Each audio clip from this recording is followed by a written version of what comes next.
Hey guys, today I'm going to be revisiting the Smokeless Fire Pit and doing a real brief review as to how it's working for me. Which, real brief review, it still works fantastic. I have no complaints. It works better than I hoped that it would. So now I can really focus on what this video is really about, and that's your questions and comments, and I got a ton of them. And a lot of them were the same ones, so it really did make it hard to be able to respond to everybody because I like to give in-depth responses. Let's go ahead and just break down each one of these most common things that I was asked, and I'll give my perspective or experience on each one of them. So let's go ahead and jump right in. Let's go. Now, one of the common questions that I get is how well does this fire pit give off heat? And obviously the lower the fire pit would be, the more heat you're going to be able to get to your lower extremities like your feet and just above your feet. But this really isn't that tall. I get plenty of heat coming up towards my knees, my body, my head, all of those areas, no problem, just like any other fire I've ever been around.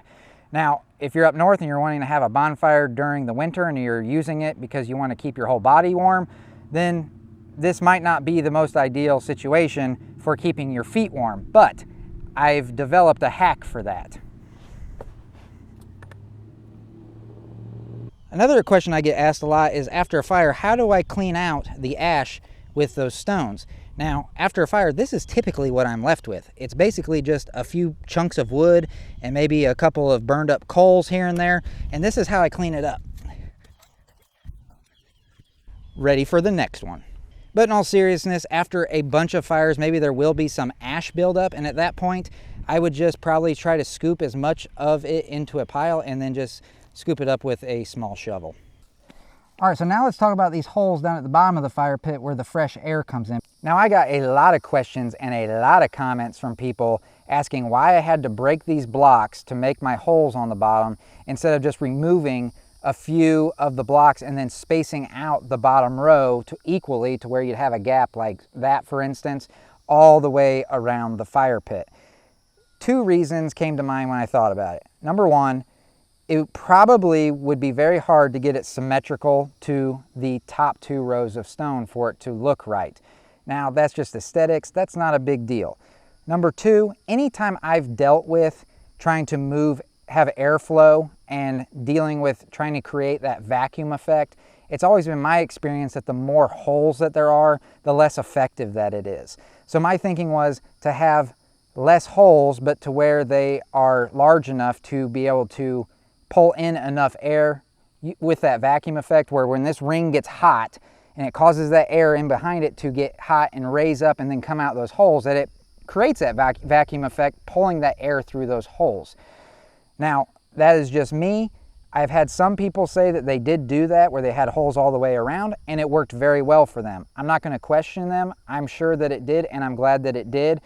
Plus, who doesn't want to practice their Taekwondo? It's not all the time that you just get to sit around and just chop blocks like, gosh dang it, I did it again.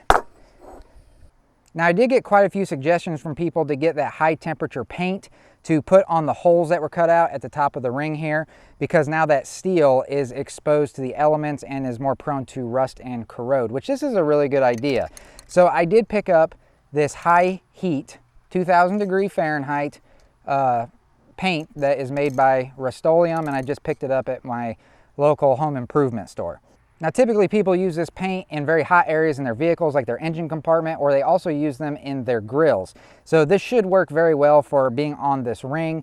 Typically a campfire is not going to get up to 2000 degrees Fahrenheit, even at the core. So out away from the core like this is, where the ring is, it should never get up to that temperature. But I imagine that over some time, this paint will probably have to be touched up. And if you don't have a ring that's already protected like this one was, I just bought it this way, if it was galvanized, for instance, you may want to spray this all over it.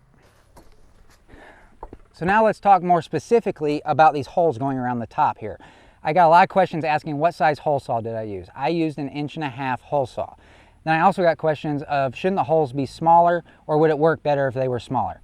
I don't fully know the answer to that. I just know that mine works great, and I did comment to some people saying that if I could go back, I might experiment with smaller holes because I could see the argument for having smaller holes, how that might create more back pressure to where it would shoot the fresh air into the fire maybe a little bit harder, and it would be able to go a little bit further. But I don't really know how much of an effect that would actually have. I just know that mine works the way that it is, and I don't have any reason to change it. Now, another thing I would suggest, which I did have some people ask me about this, is your ring size. You need to pick your ring size, not based on what I did or anybody else did as far as the size of it. Pick the ring size based on the size of fire that you have. If you have smaller fires, you want to have a smaller ring. You want those ring walls to be as close as possible to whatever size of fire you typically have, because you want those holes on top to be as close to that fire as possible. The closer those holes are, the more efficient those holes are going to be getting that fresh oxygenated air into the top of that fire. Now, quite a few people ask, why did I put holes in the top of the fire ring instead of down at the bottom? You want to introduce fresh air into the bottom of the fire. And while I agree with this, that's just not how this fire pit works. The reason for it is because I want the holes at the top to introduce fresh air into the top of the fire to help burn off that excess fuel or that smoke. But a lot of people had some really great suggestions that I ended up going with some of them as far as introducing air into the bottom of the fire, because I do agree that the healthier the fire, the better that this whole thing is going to work. So I put in some aluminum tubing into the ground with an intake that would bring air into the bottom of the fire. And many of you may have seen that video. On that video, I had some people comment that they did not like me using aluminum because they're afraid it's going to melt. And they actually just flat out told me that it was not going to work. I can tell you that without a doubt, that is just false. There is no way that being below the fire with cooler air coming through the aluminum tubing, that it's ever going to get to the melting point of 1,221 degrees Fahrenheit, which is the melting point of aluminum. Now, don't just take my word for it. Let's go out and let's pull out the stack that's coming into the bottom of the fire, and let's just take a look at how it looks after having a few fires in the pit.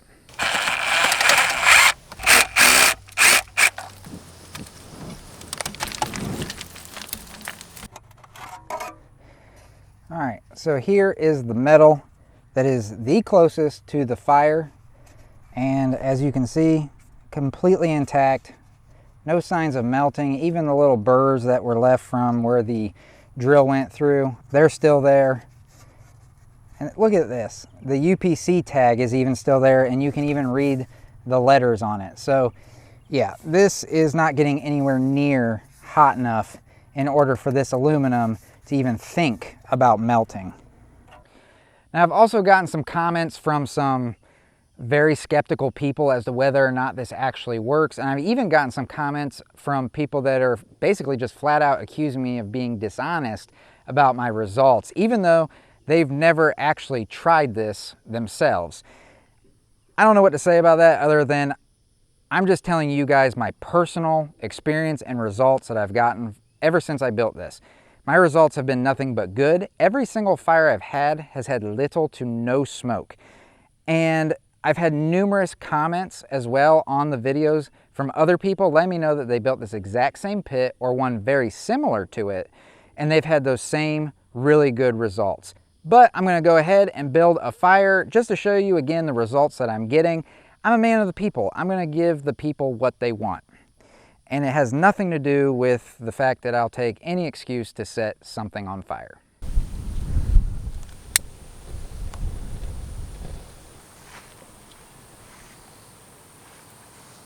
And just so y'all know, at the very beginning of the fire, when you're first getting it started, it is very normal for there to be quite a bit of smoke. It's not until the fire gets big enough and hot enough to heat up that ring for it to actually start doing its job and start taking away the smoke. And you might see some of this smoke that's coming up, and if you notice, a lot of it just gets pushed back into the fire and then burns up and then never leaves the pit. So that's another good thing about the holes, is it just pushes it right back in.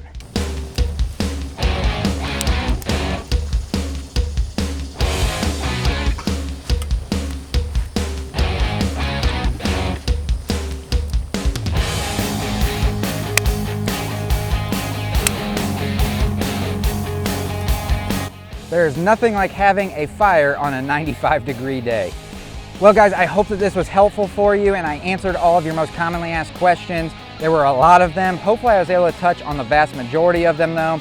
And if you have any more, of course, you can leave those down in the comment section down below. I may be building another one of these in the fairly near future. Of course, everybody wants one now, so I may be building one for somebody that I know. If I do, I will be using the same basic principle, but using some of the ideas that you guys gave me that we talked about in this video here today. And we'll see if it makes it any better or if it stays relatively the same. So be looking out for that possibly in the near future, which reminds me, if you haven't done so already, consider hitting that red subscribe button so you don't miss any of my videos that I have coming out down the road. And if you found this to be helpful, please let me know by giving it a thumbs up. And I look forward to seeing you in the next one.